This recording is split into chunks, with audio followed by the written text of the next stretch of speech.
Hey everyone, welcome back to the Poplar Report. We got a whole bunch of news stories, lots happening out there. We're going to be covering Saudi Arabian passenger jet was hit by gunfire while on the tarmac in Sudan while passengers were on the plane. World Bank has issued a digital currency. That's kind of big news out there. We've been waiting for the Federal Reserve to issue the digital dollar, but while we're waiting, the IMF decided to go ahead and do it on their own. El Nino is confirmed to be developing on the west coast of the United States, and we'll talk about the impacts that's going to have on agriculture as well as oil production. Fighter jets have been approved. More fighter jets have been approved to be sent to Ukraine by Poland. We'll be talking about that and kind of status of that. Surprise, surprise, the Wagner Group, or as we like to call them, the Blackwater of Russia, has called on Putin to enter into peace talks to declare victory and stop the invasion. Interesting. Let's jump into these things all at once. All right. Let's begin with Saudi Arabia. So Saudi Arabian Airbus A330, which was bound for Saudi Arabia out of Khartoum, which is in Sudan, which is you call them Northern Sudan. This is not South Sudan, but of course, Northern Sudan has been just under a lot of pressure since 2021, where they had a coup that overthrew their government, and there hasn't quite been peace. And so they still have a militia that controls part of the city and everything like that. And there was gunfire, and somebody started shooting at this passenger jet while there were crew and passengers on board. It was not in movement. It was not moving at the time. They were able to evacuate everyone safely, and they have taken them to the Saudi Arabian embassy where they are sheltering. All flights in and out of Khartoum have been suspended. Civilians and their airlines do not want to fly into an active war zone, and that's the situation that's happening. There were 3 civilian deaths in the airport in the area at that around that time, though. So let's talk about what's going on with Ukraine, because there's some big news out there. Wagner, which is Wagner Group, the chief of that, it's like the private military of Russia. They have been doing a lion's share of they've always been in the thick of the fighting, and they've had a lot of the most successes that the Russian military's had have been the Wagner Group spearheading that. And they've been in lockstep with the whole war effort, everything like that. But breaking with Putin, and they've suggested for the authorities, speaking of the Russian Federation, and for society as a whole, it is necessary to put some kind of bold, full stop in the special military operation. Whoa. He just told Putin to stop. He continued and said, the ideal option is to announce the end of the special military operation, to inform everyone that Russia has achieved the results that it had planned.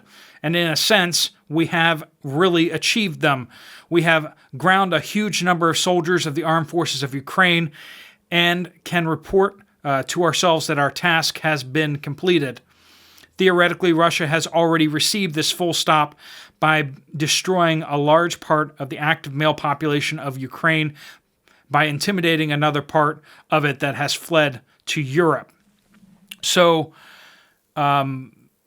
big deal. Now, the special operation was supposed to capture the full extent of these districts, and they have not done that. They still have not captured the rest of Bakhmut, but they are saying that about 75% of the city is now in Russian hands. But the idea is just that they're just moving so slowly now, and with potential counterattacks by Ukraine being reported, at least. I reported that on this channel. Claimed by Ukraine and not fully denied by Russia at this point. There seems to be advances being made by Ukrainian forces down in the south. Whether how substantial they are, it's really hard to say without my own satellite. But it seems like the Russians are slowly grinding forward in some areas, and it looks like the Ukrainians are counterattacking in other areas. The Wagner Group's point is basically, what is the point? What is the point of moving forward anymore? We're not taking as much territory as we like, and it's just costing lots and lots of Russian lives.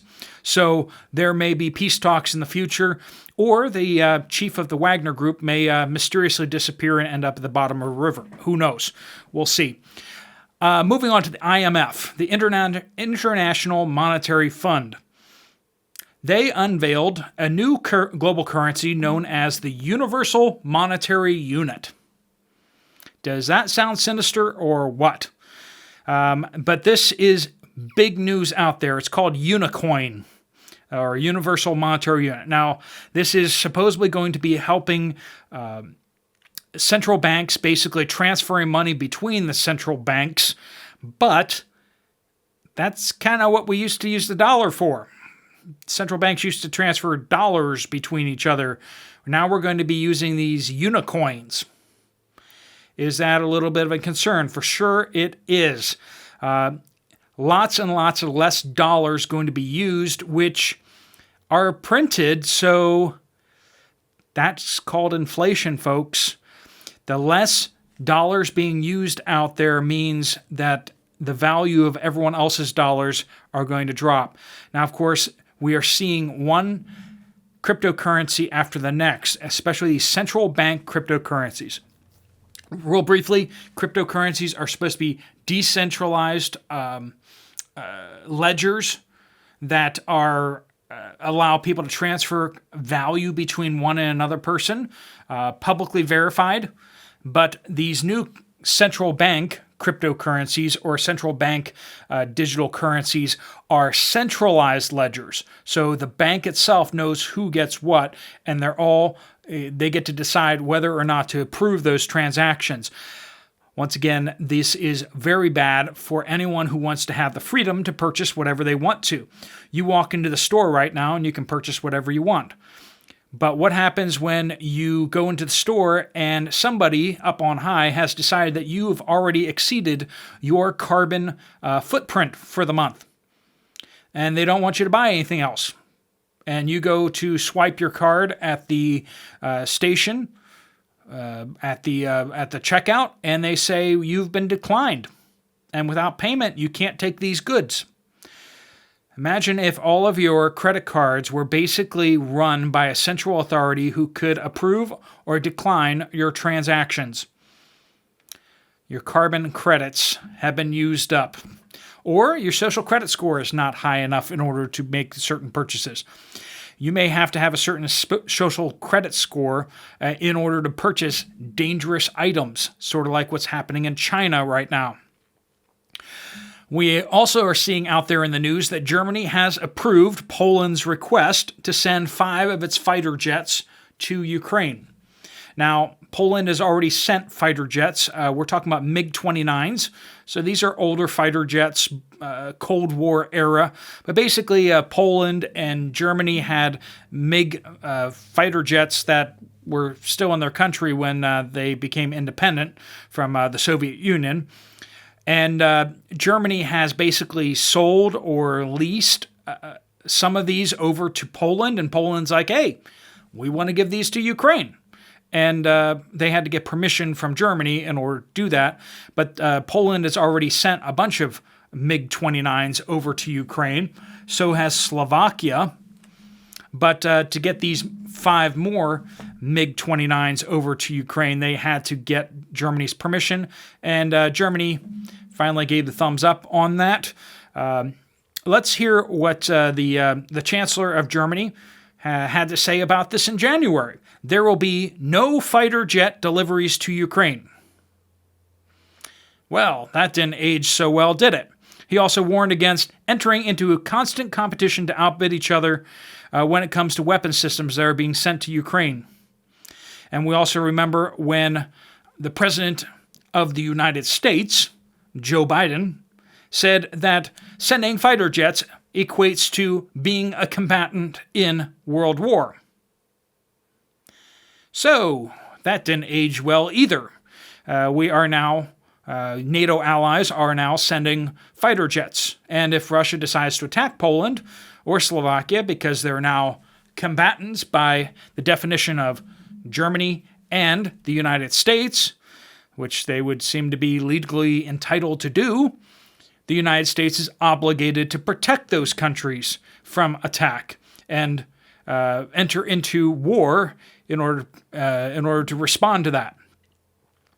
So, kind of big news out there, but, we're just sliding down that slippery slope. We're just going to kind of just do whatever. Soon we'll be inducting Ukraine into NATO. We'll be sending more U.S. military personnel. There are already Polish special operations soldiers there. There are already UK special operations soldiers there. There's already U.S. special operations soldiers there. And no confirmation whether they are taking part in combat actions there. But most likely they are assisting in planning, training, and potentially airstrikes. All right, let's move over to El Nino. So we're getting reports from the National Weather Service, which famously can't predict diddly squat. But apparently, El Nino has been essentially confirmed for this year. That's a big warm mass of water. They can at least measure water temperatures fairly accurately these days. And El Nino for the next 6 months will be, from what I can gather, resulting heavy rainfall and heat waves in specific regions across the globe, particularly in the United States. So this basically means heavy rainfall, which will disrupt crops and everything like that. So this will particularly, historically, El Nino will impact the harvest of winter wheat, makes that worse. In the United States, it will impact negatively the corn crop in the United States, and basically it also will increase the commodity prices of oil, oil, corn, and wheat for very consistently, and of course, as oil prices go up, so does gold prices. So those are the historical market implications of that. Of course, we don't need any more wheat prices going up, corn prices going up, food prices going up. We already have more than enough of that already to deal with. But that is a situation that we're looking here, and that is almost certain there. Like I said, that they can't predict very well the patterns of clouds and stuff like that, but big water temperature changes in large sections of the ocean are pretty hard to miss. So that will have impacts on the United States weather coming up. All right, folks, if you guys have other things to report that you would let us know, you can always email me directly at poplarpreparedness@gmail.com, or you can use the word update in any video, and that will allow you to let us know what you're seeing on your store shelves, or if you have any insider information on what's happening with supply chains. Thanks so much for being a part of what's going on here. If you haven't signed up for the newsletter, it's right there. It's free. It keeps you connected to this channel, and if a whole bunch of people get kicked off YouTube all at once, we'll of course let you know where you can find them. But that is giving great information on how to stock up and how to be more prepared for the things that are coming. There's also another video right here that you might want to check out from this channel. I'll see you over there, or I'll see you later. Steve Poplar of the Poplar Report, out.